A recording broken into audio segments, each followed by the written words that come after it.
Hello and welcome to another exciting rendition of Edpuzzle Notes. We have left cell reproduction and entered the exciting world of nucleic acids. By now we should know what nucleic acids are, have a little idea of what they are. Remember, nucleic acids are DNA and RNA. Deoxyribonucleic acid and ribonucleic acid.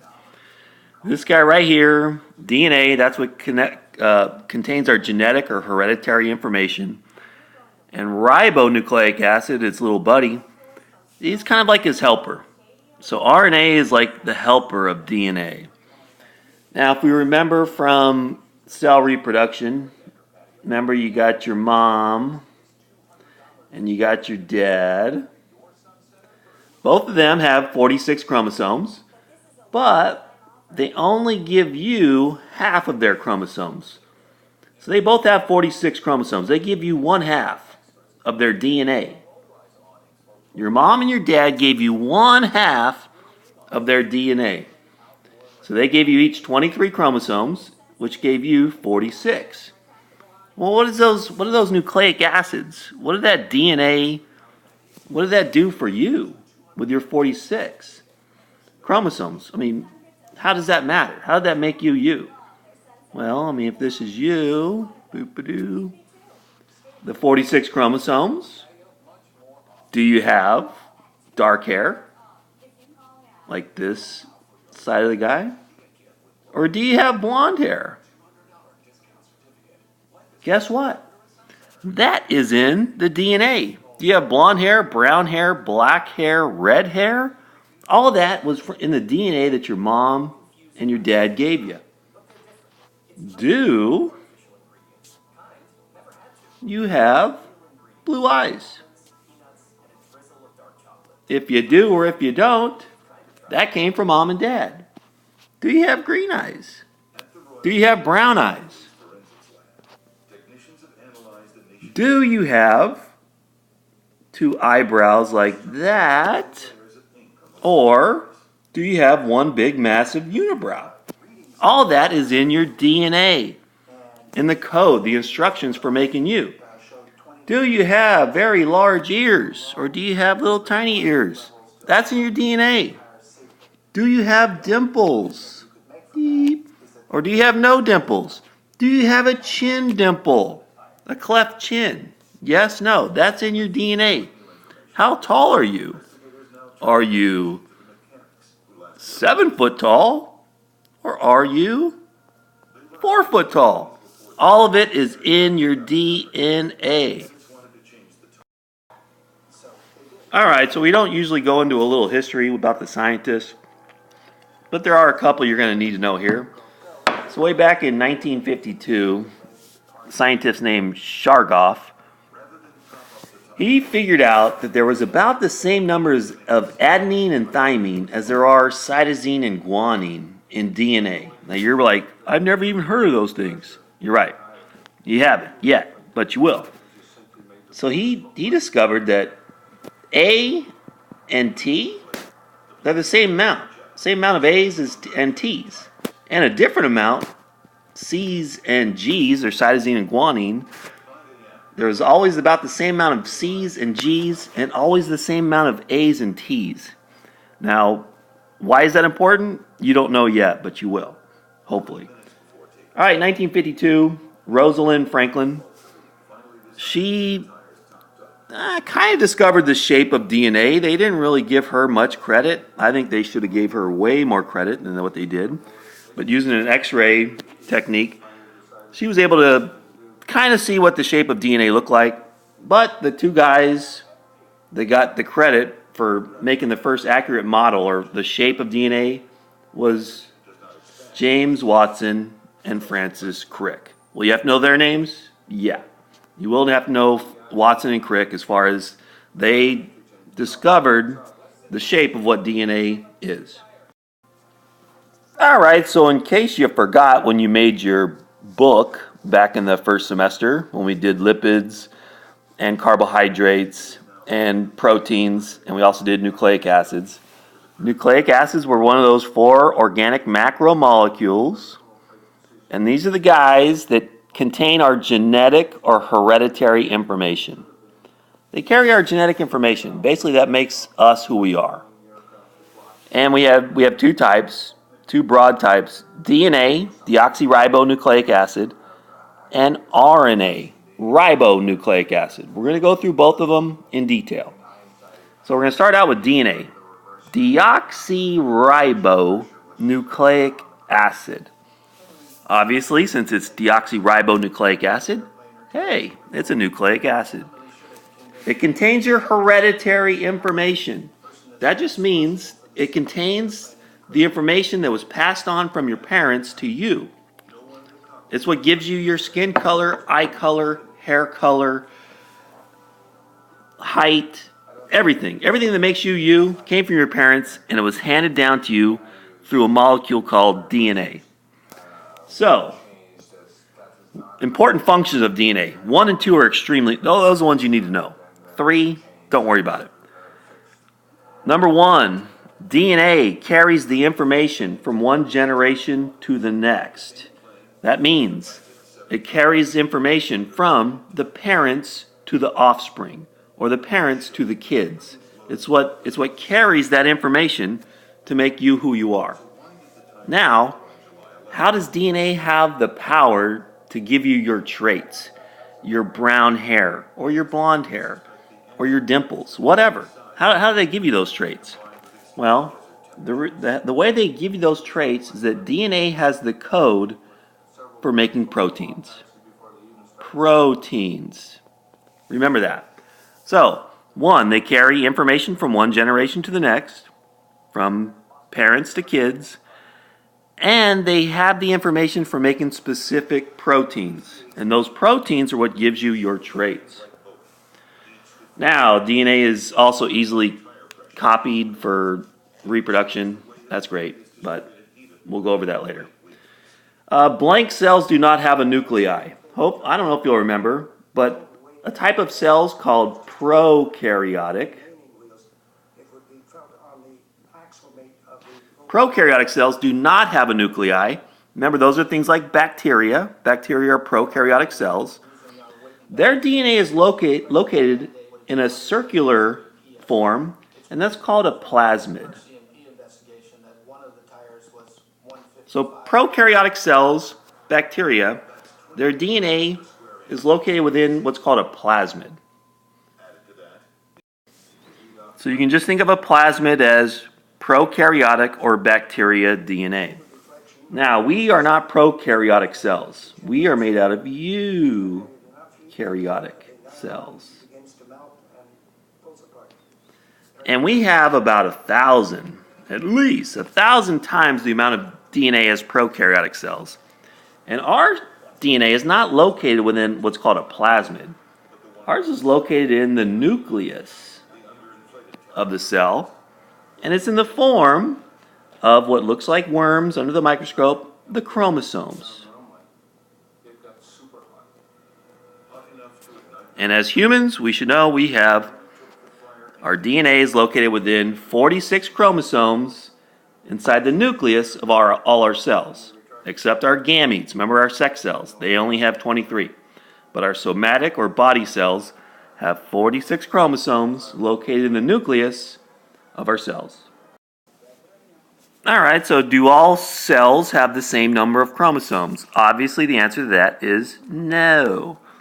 Not even all of our cells in our body. Our gametes have 23, and our somatic or body cells, like skin, bone, muscle, they have 46. Alright, so I just said that. How many do humans have? We have 46. If you were a chimp, you'd have 48. Remember, if you were a swamp rat or a shrimp, you'd have 92. You don't need to know any of those things. But do remember, humans have 46. What if you were a fruit fly? How many would you have? You'd have a whopping 2 chromosomes. Now, DNA molecules are very long. I mean, to fit all the information to make you who you are, everything from your height, everything you can think of pretty much, is encoded within your DNA. Well, to encode all that information and fit it into your cells, DNA molecules have to be folded.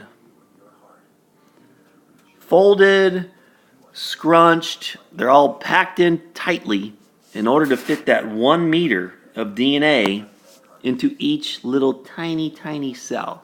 So DNA is folded and scrunched together within their chromosomes. Alright, so we remember back in 1953, Watson and Crick, with the help of Rosalind Franklin, discovered the shape of DNA, and that shape is called a double helix. Double helix, which basically means it looks like a twisted ladder or a spiral staircase. So that's what DNA looks like. If you took a ladder like this, and twisted it around, that is basically what DNA looks like. Alright, so this DNA and RNA, it's held together on the sides by a sugar phosphate backbone. And in the center of this ladder, the rungs, those are the base pairs, and they're held together by hydrogen bonds. So, for example, if this is our ladder of DNA, boom, boom, boom, boom, boom, boom, boom, boom. This outside part here, both outside parts, that's the sugar phosphate backbone. So it just alternates. It's a sugar, then it's a phosphate, which is bonded to a sugar, which is bonded to a phosphate, which is bonded to a sugar, which is bonded to a phosphate. In DNA, that sugar is called deoxyribose. That's why it's called deoxyribonucleic acid. And in RNA, that sugar is called ribose. That's why it's called ribonucleic acid. This inside part here where you put your feet on the ladder, those are the bases, the nitrogen bases. And in DNA, there are 4 of them: adenine, thymine, cytosine, and guanine. So if this is an A, this over here would be a T. They would be bonded together, and that bond would be a weak hydrogen bond. We'll go over more of that later. Like we said earlier, the shape of DNA was discovered in 1953 by Watson and Crick, James Watson and Francis Crick. And what you'll really need to know, the building blocks of DNA, if you remember from your book, awesome. It's called nucleotides. If you remember, carbohydrates, their building blocks were sugars. Proteins, their building blocks were amino acids. Fats, or lipids, their building blocks were fatty acids and glycerol. And the building blocks of nucleic acids are nucleotides. Alright, it's that time in the lecture to insert a random color. And today's random color is going to be yellow. Yellow is our random color of the day. Yellow, yellow, yellow, the color of cheese. Alright, now that we remember that nucleic acids like DNA and RNA are made from the monomers or building blocks nucleotides, what are nucleotides made out of? Well, there's 3 parts. 3 parts to a nucleotide. Well, you have to know it? Yes. Yes. So take notes on this. The first one is a phosphate. Phosphate. That's a T. Phosphate. And that is basically a phosphorus atom bonded to 4 oxygen atoms, makes a phosphate. Once again, that is a T. The next part is a sugar. A 5-carbon sugar. Now in DNA, that sugar is called deoxyribose.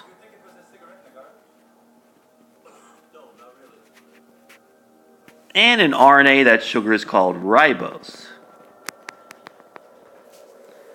Now, the last part of a DNA nucleotide is one of 4 different nitrogen bases.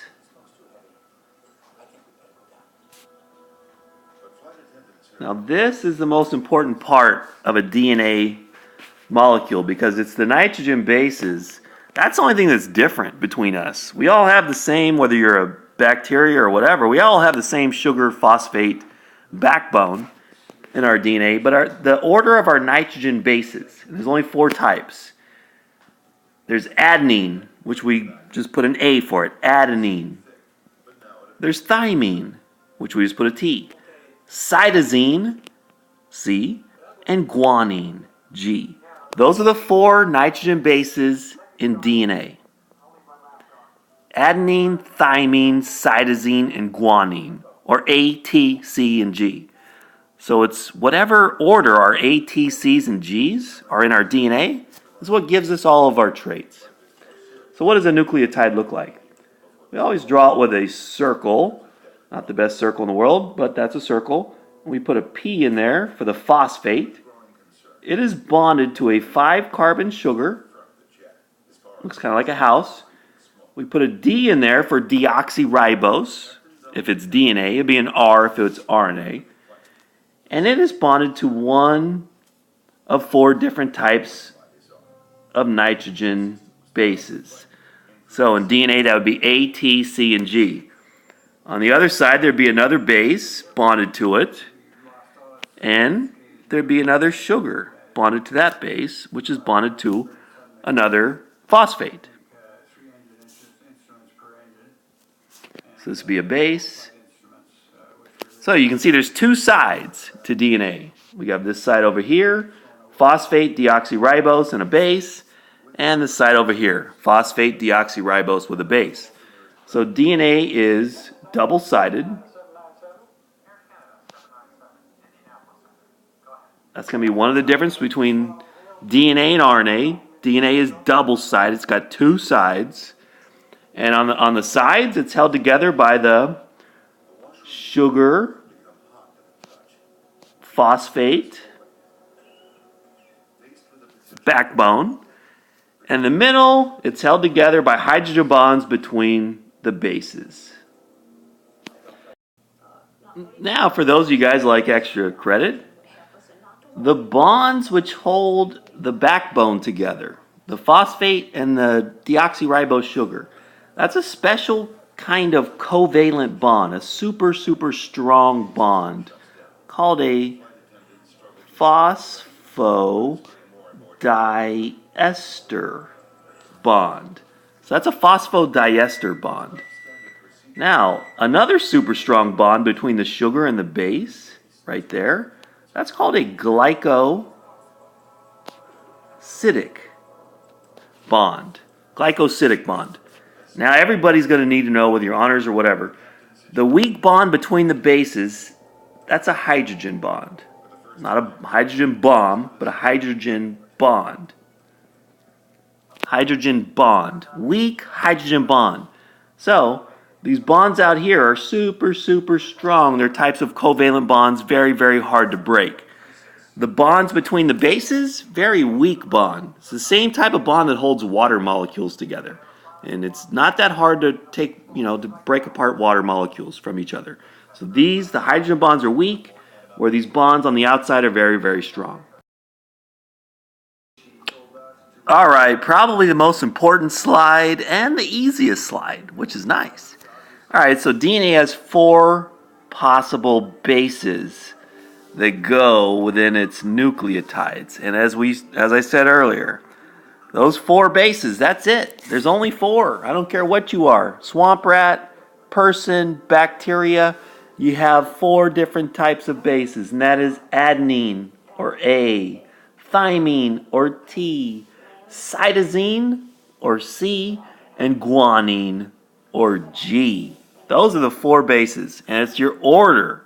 What order are your bases in your DNA determines what makes you, you.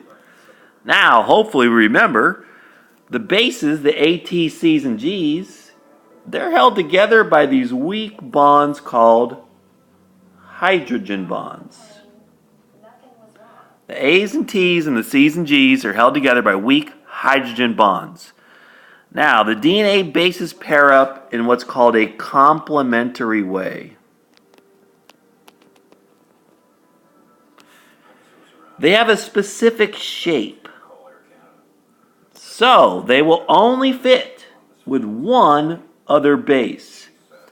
This is called the base pairing rules. And I'm going to put a star next to it. And I'm even going to make this star red, the other star. Boom, boom, boom. Base pairing rules. Exclamation points. Adenine always bonds with thymine. Cytosine always bonds with guanine. So if there's an A here on the other side of the DNA, you know it's going to be a T because adenine always bonds with thymine, A always bonds with T. If this is a G right here, you know on the other side of the DNA it's going to be a C because cytosine always bonds with guanine.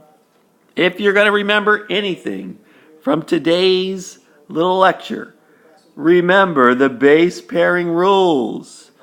A always bonds with T, C always bonds with G. Alright, so kind of like a review page. Remember, the shape of DNA is called a double helix. Now that just means it looks like a ladder that's been twisted around. Remember, on the sides of the ladder, that is the phosphate sugar. Phosphate sugar. Phosphate sugar. And that sugar in DNA is deoxyribose. Same thing on this side. Sugar, phosphate. Sugar, phosphate. Sugar, phosphate. So the backbone, the sides of the ladder, is sugar and phosphate. Now remember, the inside's where you'd put your feet. Those are the bases. So if this was A, that would be T. If this was G, that would be C. If this was G again, that would be C again. T, that'd be an A. And C would go with G. So these are the bases in the middle. So that's basically the structure of DNA. On the outsides, you got the phosphate, sugar backbone. On the insides, you got the two bases bonded together with a weak hydrogen bond. Now, I also want you to remember the components of a nucleotide. We got the phosphate bonded to a 5-carbon sugar, and in DNA, that's deoxyribose, which is bonded to a base. So, this right here, phosphate sugar and one base, that's a nucleotide. The phosphate sugar and another base, that's another nucleotide. So that's how DNA is made up of a bunch of these little guys bonded together. Now let's see here. Let's just put some random letters. A, C, C, G, T, A, G, C, T. If that's one side of a DNA molecule, what would the other side be? A always goes with what? T, correct. C always goes with G. C always goes with G. G always goes with C. T always goes with A. A always goes with T. C always goes with G. C always goes with G. And T always goes with A.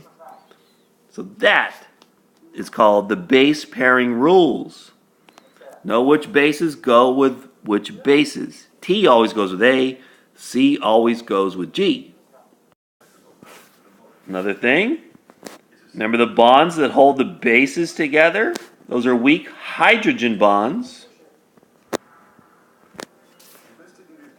This bond right here is a very strong type of covalent bond called a phosphodiester bond. And this guy right here is another very, very strong type of covalent bond called a glycosidic bond. Alright, so the 4 types of nitrogen bases, adenine, thymine, cytosine, and guanine, they break them off into 2 large groups. You have what's called the purines. Those are the larger nitrogen bases. And the pyrimidines are the smaller nitrogen bases. So, the two bases that are called purines, adenine and guanine. Those are your two purines. And your pyrimidines are cytosine and thymine. Now, how do I remember it?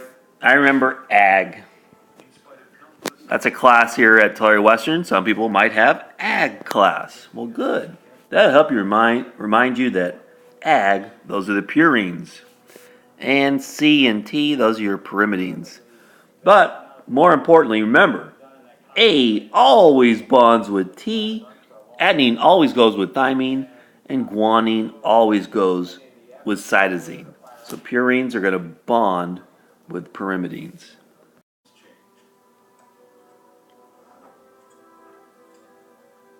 Even though flight attendants did receive some training, but what was more obvious, an unlimited supply of All right, so last slide.